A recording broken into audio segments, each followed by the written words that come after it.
I had always believed that love was a simple thing, something pure and straightforward. But that was before I found myself spiraling into a world of lies, guilt, and emotional attachment to 5 students, each of whom would push me further down a path I never thought I'd walk. I was a college professor in my late 30s, married to a kind and loving man, Henry. We had built a life together, one that at the surface seemed perfect. Henry worked long hours, often away on business trips. I spent most of my time at the university, helping my students, grading papers, and giving lectures. I thought everything was fine, but I never realized how lonely I had become. It started with Greg, a charismatic graduate student with an ambition to match his charm. He was a natural leader, and he always made me laugh during office hours. At first I thought nothing of it. He would often stay behind after class, discussing his research, his ideas. I was merely being a mentor to him, or so I told myself. One day, Greg asked me out for coffee to discuss his thesis. What started as an innocent meeting turned into something much more. We talked, laughed, and I found myself drawn to his confidence. It was a feeling I hadn't experienced in years. Greg wasn't just intellectually stimulating, he was also emotionally attentive. I felt understood, something I hadn't felt in a long time. It wasn't long before the lines blurred. A touch on the arm here, a lingering glance there. Then, one evening after a late-night study session, Greg kissed me. It was sudden, but not unwelcome. I was startled, but the rush of emotions was undeniable. I pulled away.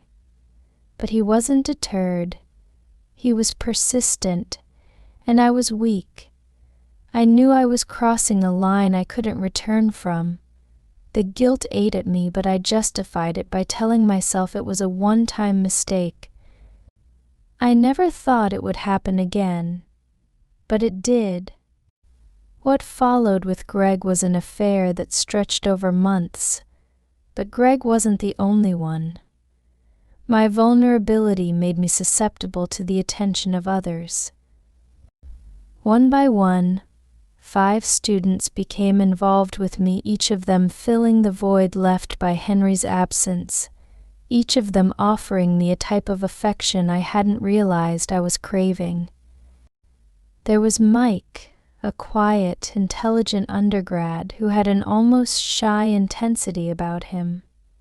He admired me deeply and always went out of his way to make sure I was comfortable.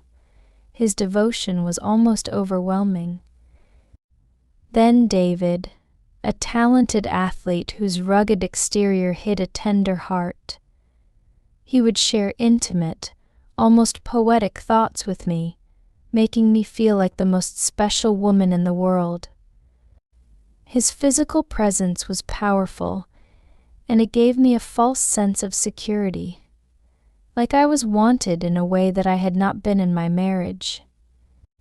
And then there was Sarah, the bright, determined woman who sought me out for emotional guidance.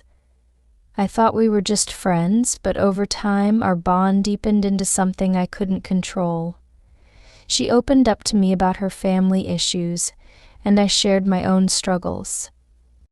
We comforted each other, and before I knew it, we were entwined in a relationship that I couldn't easily sever. Finally, there was Kyle, a former student who had graduated but still remained in close contact with me.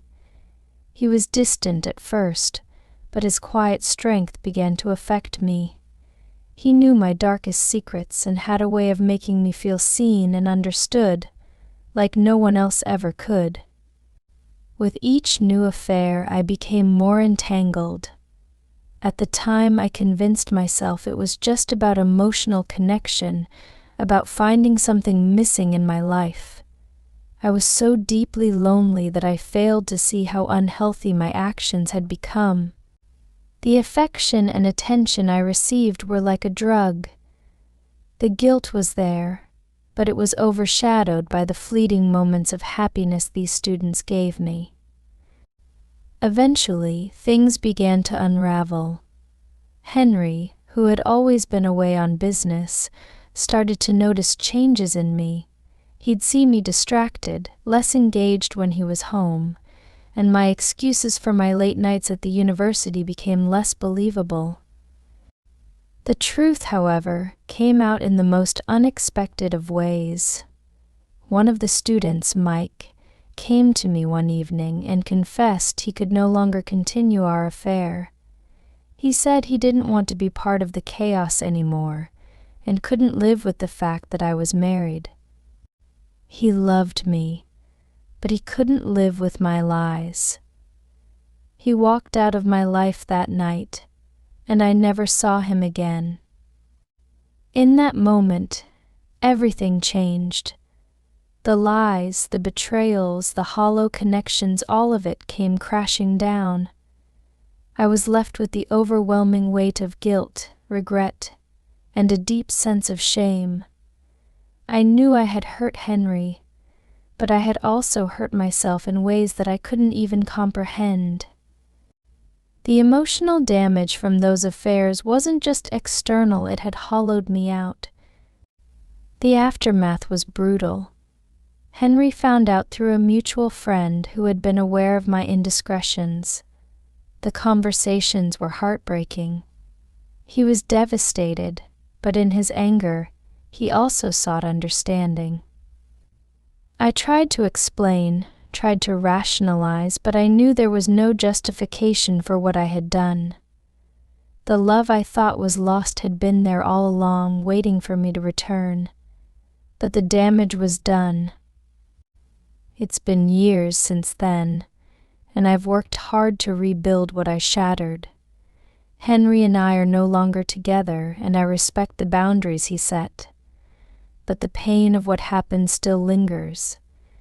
I was seeking something outside of myself, thinking that love from others would fill the void. But in the end, I learned that infidelity doesn't just destroy relationships, it destroys the person who commits it.